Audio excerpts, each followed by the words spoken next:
अस्सलाम वालेकुम। मेरा नाम है मलाइका ज़हरा और मैं टीपीटी की स्टूडेंट हूँ। आज मैं ये वीडियो इसलिए बना रही हूँ क्योंकि मेरे जो फ़ेलो फ्रेंड्स हैं और जो फ़ेलो स्टूडेंट्स हैं और फ़ेलो जूनियर हैं, उनको बेसिक कॉन्सेप्ट समझा सकूँ। अगर उनको बेसिक कॉन्सेप्ट ही नहीं समझ आएँगे तो आगे वो अच्छी तरह से एनाटमी को समझ ही नहीं पाएँगे। तो इसीलिए आज मैंने अपना टॉपिक एनाटमी से लिया है क्योंकि ये बेसिक सब्जेक्ट है जो कि सबको आना ज़रूरी है और मेडिकल स्टूडेंट के लिए बहुत ही इम्पॉर्टेंट है। तो हम स्टार्ट करते हैं। हमारा टॉपिक है आज एनाटॉमिकल टर्म्स। एनाटॉमिकल टर्म्स होता क्या है? To know the location of the feature. इसका मतलब यह है कि ह्यूमन बॉडी में कोई बोन किस तरह रखी है, ये हमें किस तरह बोन रखी हुई है, ये हमें कैसे पता चलेगा? तो हमें इस तरह पता चलेगा कि हमें एनाटॉमिकल टर्म्स पता होंगी तो ही हम लोकेशन को लोकेट कर सकते हैं कि ये बोन इधर पड़ा है, ये मसल इधर पड़ी है, ये सब ऑर्गन यहाँ पड़ा है। तो उसमें हमारे पास सबसे पहले आ जाता है anatomical position. Anatomical position human body की होती ह्यूमन बॉडी पे क्या होती है? हर चीज़ के लिए एक स्टैंडर्ड होता है। और ह्यूमन बॉडी भी में भी एक स्टैंडर्ड, मेडिकल में एक स्टैंडर्ड बनाया गया है जिसको हम हर मूवमेंट में यूज़ करते हैं। हम इस एनाटॉमिकल पोजीशन को लेंगे और फिर आगे मूवमेंट्स करेंगे। इसमें हमारे पास 5 पॉइंट्स हैं। 5 पॉइंट्स हैं। Standing erect, I looking forward, arms hanging by the side, palms facing forward and feet slightly separated. इसमें हम लोग, मैं आपको पिक्चर दिखा देती हूँ, वो इस तरह में कुछ इस तरह की होगी जिसमें हमारे पास जो है स्टैंडिंग बंदा जो है, वो पेशेंट जो है, ह्यूमन जो है, वो हमारे पास स्टैंडिंग इरेक्ट खड़ा होगा, लुकिंग आइज लुकिंग फॉरवर्ड। जो इसकी आइज़ हैं वो हमेशा looking forward, arms hanging by the arm जो होंगे वो हमेशा साइड पे हैंग करेंगे, जो पाम्स है वो फेसिंग फॉरवर्ड, इसके जो हाथ हैं वो हमेशा इस डायरेक्शन में होंगे।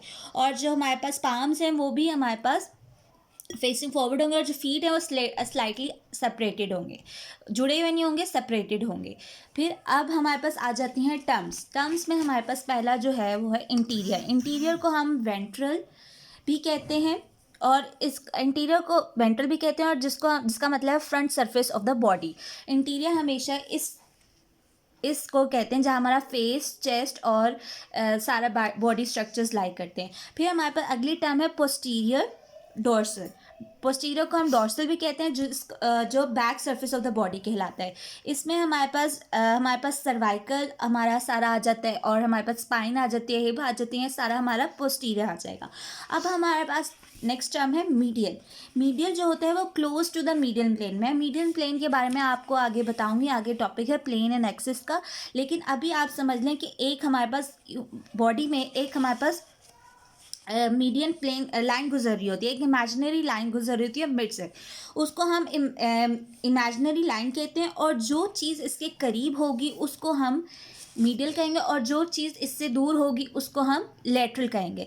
जैसे कि ये हमारे पास थंब है, ये हमारे पास मोर मीडियल है और जो ये लिटिल फिंगर है वो लेटरल है। तो लिटिल फिंगर है वो लेटरल है और जो थंब है वो मीडियल है। लेटरल तो उसके लेटरल हो गया away from the medial plane. अगली हमारे पास है प्रॉक्सिमल। प्रॉक्सिमल को हम क्रेनियल और सुपीरियर भी कहते हैं, जिसका मतलब है towards the top of the head, towards the top of the head. Cranial को का मतलब ही है कि आप टुवर्ड्स द हेड हेड पे, तो जो चीज़ ऊपर होगी, जो हेड पे होगी, हेड के करीब होगी, उसको हम प्रॉक्सिमल कहेंगे। अगली चीज़ है हमारे पास डिस्टल। डिस्टल को हम कॉर्डल भी कहते हैं, इन्फीरियर।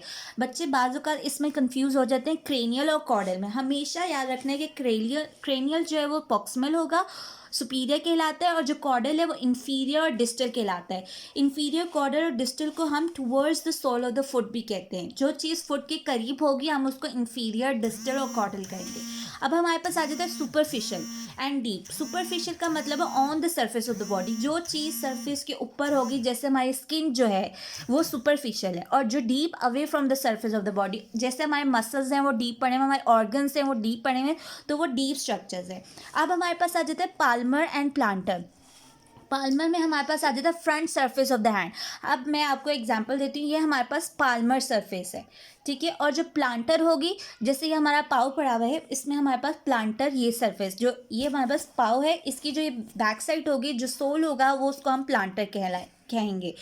इसमें बच्चे कंफ्यूज हो जाते हैं कि अगर जो हैंड है उसका अगर ये पाल्मर साइड है तो ये चीज़ क्या होगी, इसको हम डॉर्सम कहते हैं।